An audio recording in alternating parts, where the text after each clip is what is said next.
If work crews were digging in your yard Sunday or twisting pipes, chances are you're shivering, but maybe for a reason you didn't expect. Everyone is dealing with the ice and the cold temperatures, but at least those who had gas heat figured that they'd be okay even if their electricity went out. But here on Division Street, residents are finding that's not the case. Problem here is moisture in the service line. Luke Blowers with Allegasco has been cleaning and thawing out frozen gas lines since Friday night, a savior to those sitting in the cold.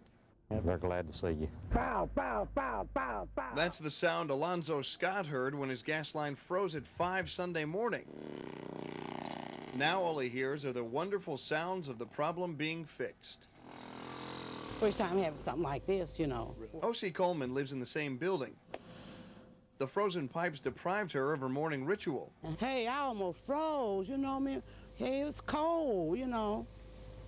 I couldn't get no coffee, and I love coffee. Coleman's line will soon be fixed, but there are so many people losing gas service, the wait for workmen takes much longer than the service itself, and temperatures aren't likely to rise anytime soon. Pat Macreynolds, Channel 6 News Sunday.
It appeared to be a good launch, and then you saw it. The Challenger disaster in 1986 propelled a search for a safer way to launch the shuttle. NASA designed the Advanced Solid Rocket Motor. They were going to build it here at Yellow Creek in Iuka, Mississippi. But 3 years into the project and $1.4 billion spent, NASA decided what they had was safe enough, and President Clinton signed an act to end the project. Just terminating a program today doesn't stop the money flowing. Paul Davis is the Technical Operations Director at Lockheed and has been at Yellow Creek since NASA first got involved in 1990. Congress does a lot of things that I'm sure in their own mind saves money or saves schedule or saves something. But that, when you get down to the grassroots, at this level, it sometimes doesn't make sense. When legislators make decisions to save money, do they really know what they're getting into? Again, I'm not going to speculate on what's in the mind of a congressman when he passes legislation. They can make a silk purse out of a sow's ear. Could that be what they did here? They shelled out $100 million just to settle with contractors. Would it surprise you to find out that some of the contractors in this project made more money in its cancellation than they would have in its completion? Yes, it would, quite frankly. Channel 6 has learned that the three major contractors on Yellow Creek, Lockheed, Birmingham-based Rust International, and Babcock & Wilcox, all got paid more on certain contracts when the job was scrapped than they would have had it been completed. Lockheed was the main contractor. Take a look at the company's own figures. Estimated at completion, Lockheed should have been paid $53.9 million. So why did they get $14 million more when the project was scrapped? They blame it on purchase orders transferred from Rust.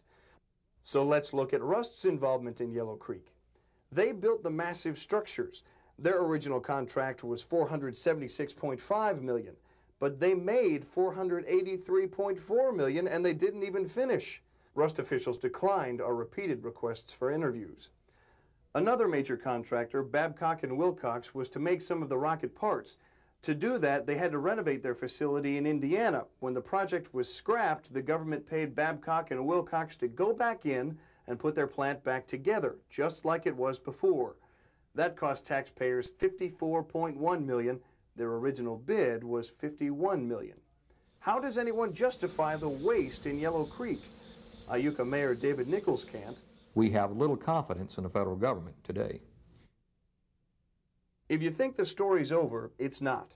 Right now, NASA documents show Lockheed gets as much as $2,700,000 a year just to keep the lights on at Yellow Creek. $20,000 to $25,000 a month of that is profit above and beyond their labor costs. And for what? You couldn't produce anything at this facility now except paper. Thousands of years from now, future civilizations will stumble upon these structures and wonder, why were they built? What is their significance? Well, their imagination is probably better than the truth. These structures have no significance, and they never will, at the expense of the taxpayer.